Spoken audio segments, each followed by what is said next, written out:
লা ইয়ানালাল্লাহু লুহুমুহা ওয়ালা দিমাউহা ওয়ালাকিন ইয়ানালুহু তাকওয়া মিনকুম।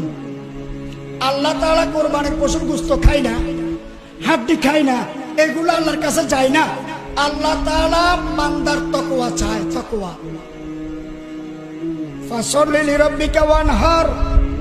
আল্লাহ তাআলা বলেন আমার জন্য নামাজ পড়ো, আমার জন্য কুরবানি দাও।